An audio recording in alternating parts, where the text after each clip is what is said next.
இரண்டாவது வினா, இதற்குரிய இரண்டாவது வினா அஃபா கோட்பாடு, ஹுண்டின் விதி ஆகியவை கேட்கப்பட்டிருக்கிறது. அப்ப அதை நாங்கள் ஒரு பார்ப்போம்.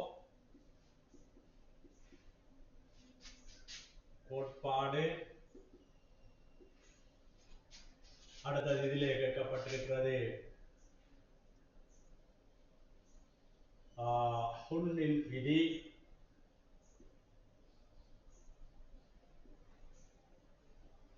பவுலியின் தவிர்க்கை கோட்பாடு.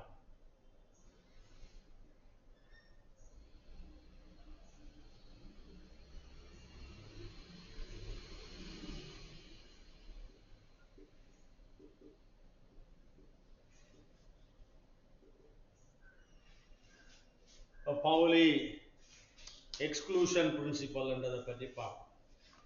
சரியா? ஆகவே நாங்கள் அந்த இடங்களிலே பார்த்தோம் என்றால் இந்த பவுலியின் தவிர்க்கை கோட்பாடு, பவுலியின் தவிர்க்கை கோட்பாடு என்பதை பற்றி நீங்கள் பார்த்திருந்தால்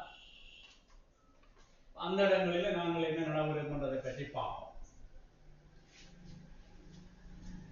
சரியா? இந்த அஃபா கோட்பாடு என்ன சொல்லுகிறது என்றால், ஒரு இலத்திரன் நிலை அமைப்பை எழுதும் பொழுது இந்த மூன்று கோட்பாடுகளும் எங்களுக்கு தேவை. இப்ப இதுல எங்களுக்கு என்ன சொல்லப்பட்டிருக்கிறது என்றால், அஃபா கோட்பாடு என்ன சொல்லுதுன்னா, இலத்திரன்கள் நிரப்பப்படும் பொழுது முதலிலே தாழ்ந்த சக்தி நிலையில் நிரப்பப்பட்டு பின்னர் உயர்ந்த சக்தி நிலைகளை நோக்கி நகர்த்தப்படும். அது உங்களுக்கு தெரியும். முதலில் தாழ்ந்த சக்தி நிலைகளில் இலத்திரன் நிரம்பி பின்னர் உயர்ந்த சக்தி நிலைகளை நோக்கி இலத்திரன் நிரப்பப்பட்டிருக்கும். அந்த தியரி உங்களுக்கு அது சுகமானது. இப்ப இந்த ஹுண்டின் விதி என்ன சொல்லுகிறது என்பதை பற்றி பார்ப்போம். அங்கே என்ன சொல்லப்படுகிறது என்று சொன்னால், அந்த இடத்திலே இலத்திரன் ஒரு குறிப்பிட்ட உப ஓட்டில் அல்லது இந்த எஸ் பி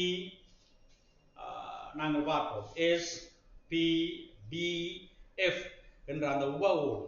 அப்போ ஒரு குறிப்பிட்ட உப ஓட்டிலே இலத்திரன்கள் நிரப்பப்படுகின்ற பொழுது முதலில் சமாந்தர கரங்களாக்கப்பட்டு பின்னர் சமாந்தரமாக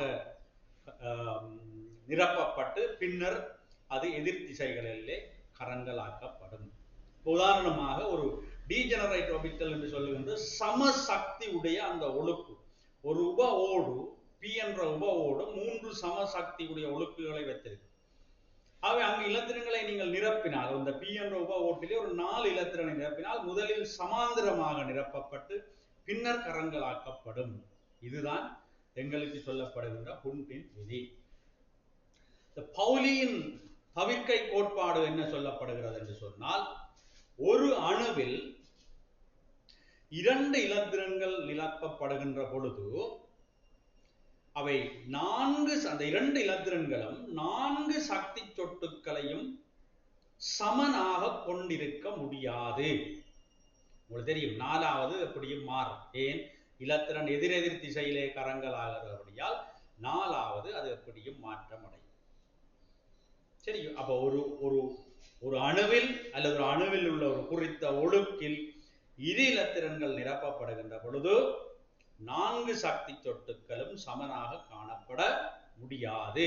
ஆகவே அந்த அடிப்படையிலே உங்களுக்கு இதிலே அஃபா கோட்பாடு, ஹுண்டின் விதி ஆகிய இரண்டும் மீறப்படும் ஒபிட்டல் வெறிபடம் என்றால், இரண்டாவதிலே இவ்வாறு காட்டியிருக்கிறார்கள். இரண்டாவதிலே எஸ் ஒழுக்கிலே இவ்வாறு ஒரு 2 எஸ்ஸிலே இவ்வாறு ஒரு இலத்திரனையும், அங்காலே 2 பியிலே குறித்த ஒரு ஒழுக்கிலே இவ்வாறு காட்டப்பட்டு இந்த ஒழுக்கு வெறுமையாக இருக்கிறது.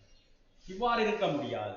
முதல் இங்கே தாழ்ந்த சக்தி நிலையிலே 2 இலத்திரன்களும் நிரப்பப்பட்டு அதுக்கு பிறகு இங்கே சமாந்தரமாக நிரப்பப்பட்டு அதன் பின்னர் தான் கரங்களாக்கப்படும். ஆகவே இந்த இரண்டாவது விடை அங்கே தவறான விடை ஆக உங்களுக்கு கருதப்படும்.